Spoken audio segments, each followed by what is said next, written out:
Well, we welcome a Braves fan to the video cast.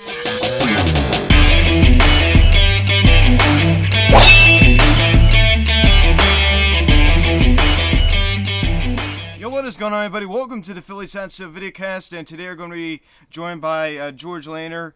George, thanks so much for taking the time to come on. My pleasure. Good to be here. Yeah, absolutely. So, guys, before we get into this video, please subscribe if you have not yet. Please turn the notification bell. Please like this video, comment on this video, share this video, and let's get into this.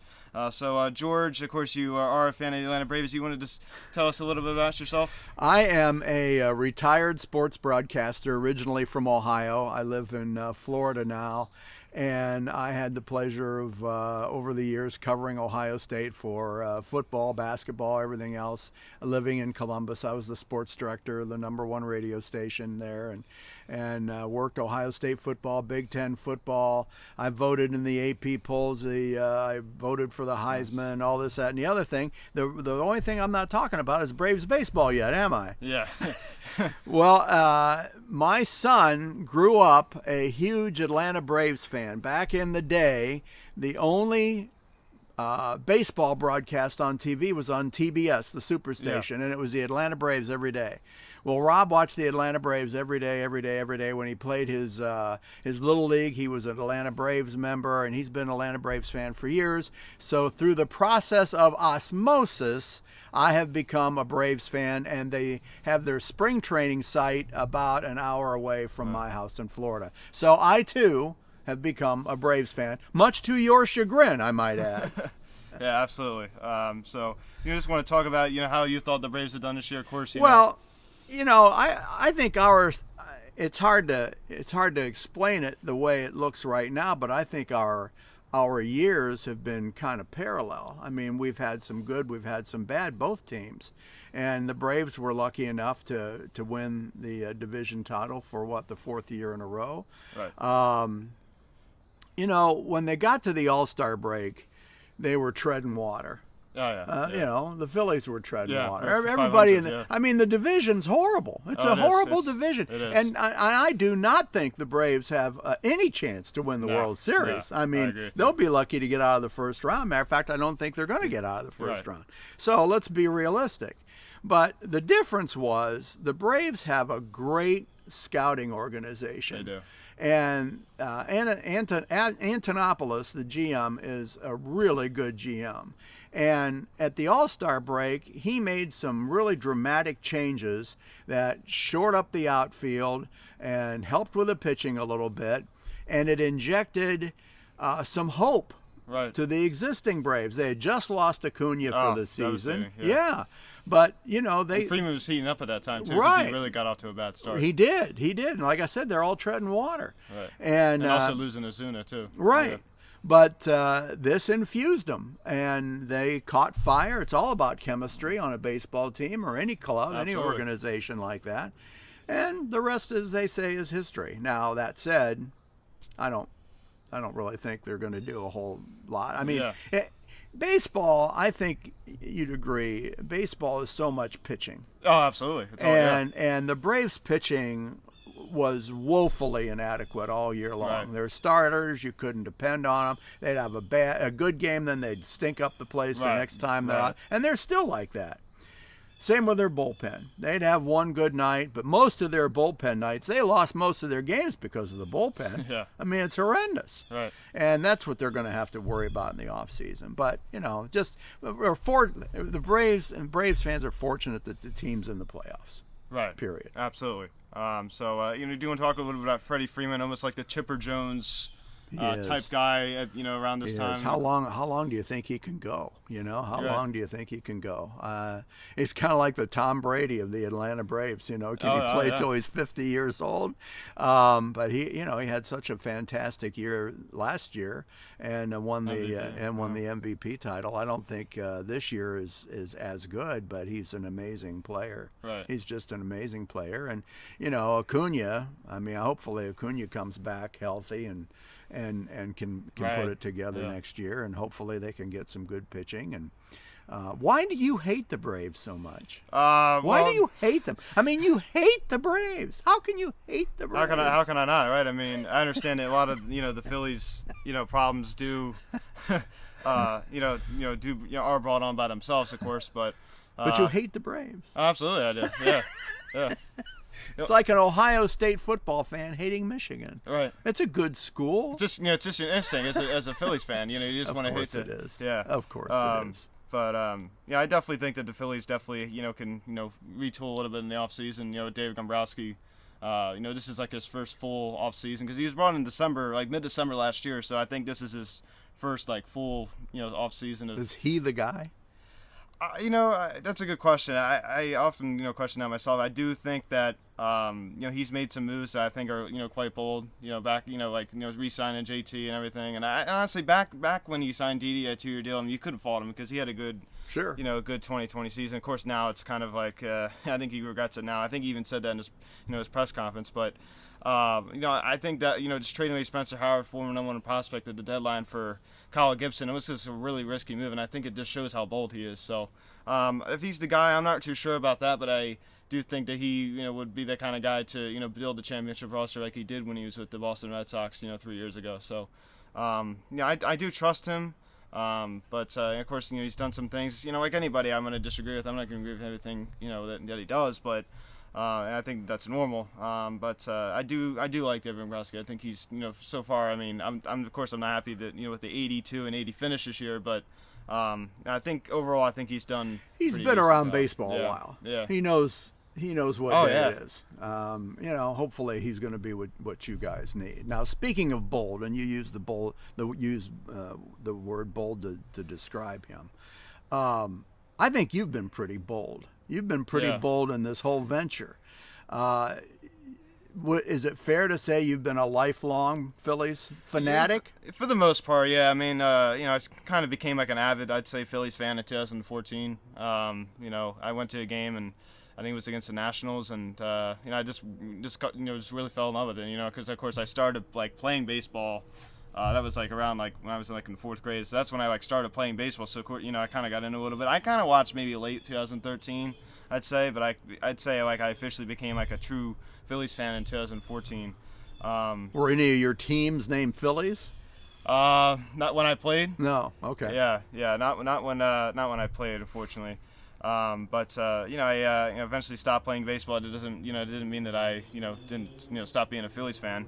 And just watching people on the YouTube community and seeing what they do, and guys like Sports Talk with Broads, who's came on here before. Of course now he goes by Broads Media, and even a guy Tio Sports Talk from Toronto. I kind of started watching him, and it just kind of gave me an idea, like, wouldn't it be great to do this someday? So it just was one of those things that just kind of just evolved over time. Well, as a former broadcaster, I can say, and I've said this to you previous, you really have what it takes on this because you are the definition of a fan. Right. You're a fanatic.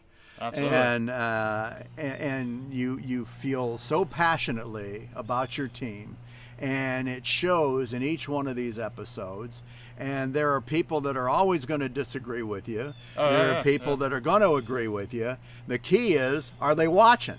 Right. And they're watching. Yep. And that's the most important thing. Yeah, that's all that matters. And that's the secret of any successful sports talk show host. Sports talk show hosts come and go.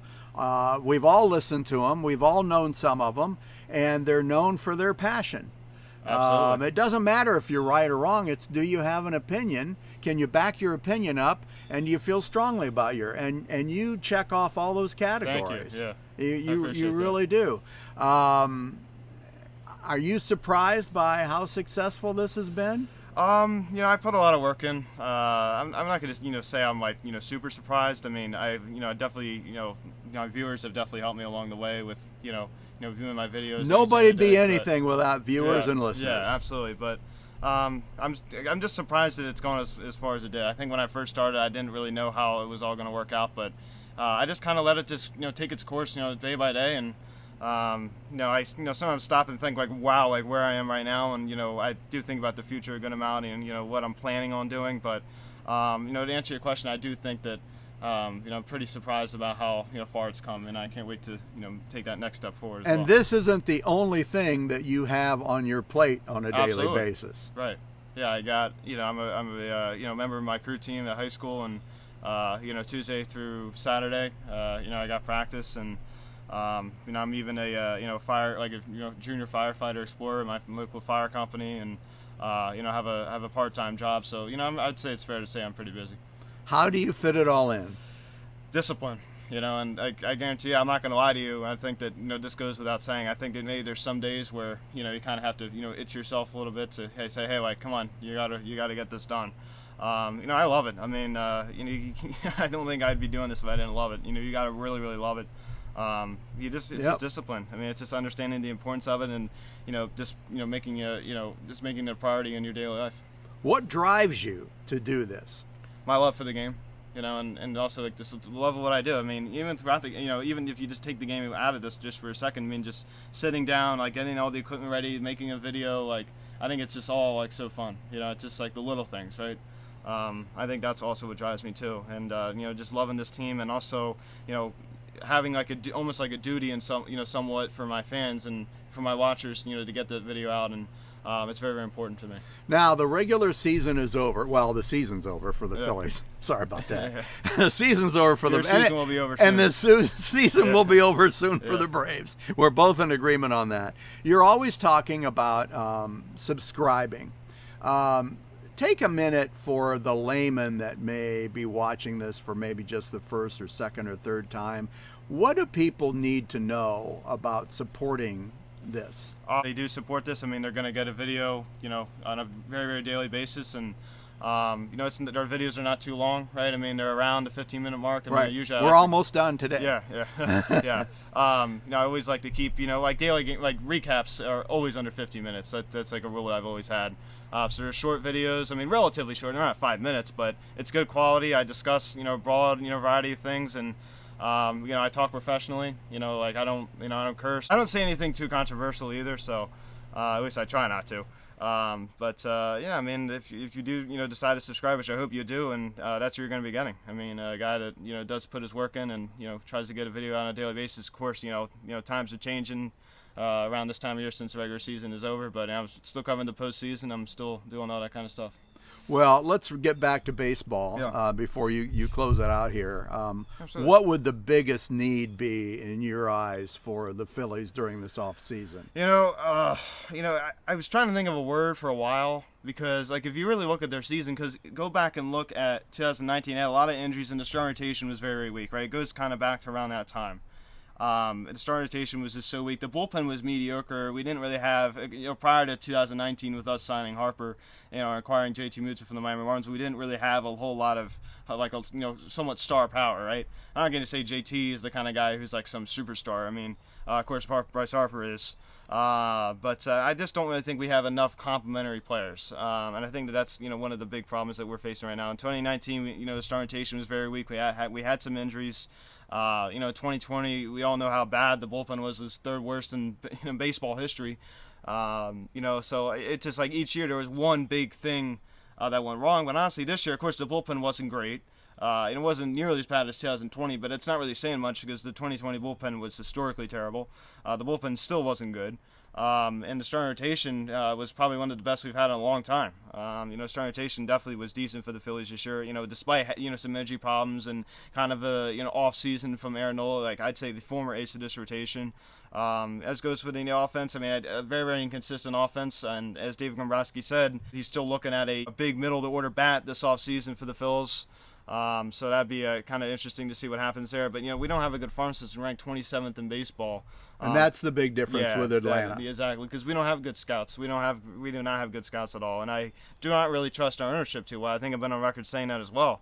I do not really trust our ownership too well. And Dave Dombrowski, as much as I do like Dave Dombrowski, but he's the kind of guy who just doesn't really value the farm system. He'll, like what he did with Spencer Howard, just traded him away without much thought. Like for Kyle Gibson, it was just a kind of a risky move. I mean, I kind of like the boldness, but there's a fine balance between being bold and being like over the top with it. So I think he needs to figure that out as well. And I do trust him, but I think that one of the biggest things the Phillies need to do all season, and Dave Dombrowski summed it up perfectly in his final final press conference of the season, wrapping up the 2020 season, is getting enough complementary players to build around this core, if Reese can stay healthy, of course Bryce can go out there and do his thing, and JT can kind of, I'm not even going to say the word bounce back, because he had a good year, but if he could, kind of get back to that level he was at before with Aaron Nola, he needs to bounce back, and, exactly, and even Ranger Suarez, if they can just get enough complementary players to build around that core, I definitely think we, have the potential to be very, very dangerous in this NL East division. Well, what I wanted to get across today was I wanted those of you that watch this on a regular basis to learn how hard he works at this. I mean, you have a lot of responsibilities other than this. Right. And to pour your passion of the Phillies into this day in and day out is really a credit to you. Thank you. And you've done a fantastic job as a sports talk show host. Thank you. And you all should really support this thing and be proud of him, because he really he's working hard and doing a great job. Thank you. I really appreciate the kind words. So just to kind of wrap it up a little bit here, of course you did allude to the fact that the Braves are going to most likely be a first-round exit. Who knows? Anything can happen in baseball. Yeah, that's right. That's right. But what are your predictions for this series going against the Milwaukee Brewers here? Do you see it, just being a sweep for the Milwaukee Brewers, or do you? Well, I don't know it'd be a sweep, and I would hope that it's not going to be a sweep. But I don't think the Braves will certainly go much farther than this series. But like you said, you never know. And I don't think in the end it really matters, because when you have teams out west as strong as you do, I don't think it really matters what happens in the NL East. Yeah, that's a good point. Yeah. And just to kind of just wrap it up, as I just said before, this is the final question. Do you see Freddie Freeman as an Atlanta Brave in 2022? Yeah, I think he'll be back. I mean, he's healthy, seems to be healthy, and is playing well. Yeah, that's a very, very good point. So I just want to thank you so much for coming on. I really, really Thanks appreciate for it. having me. It's been great. Of course. So guys, thanks for watching this video. Please subscribe if you haven't not yet. Please hit the notification bell. Please like this video, comment on this video, share this video. Check out the social media. Link in the description section at Phillies Hot Stove, Instagram, TikTok, or Instagram. Call or text 267-225-3292. Email me, phillieshotsstove@gmail.com. So I'll be back next week. I want to thank George so much for taking the time to sit down and have this conversation. I'm Luke, and I'll talk to you later. Let's go, Phillies. I'll see you guys.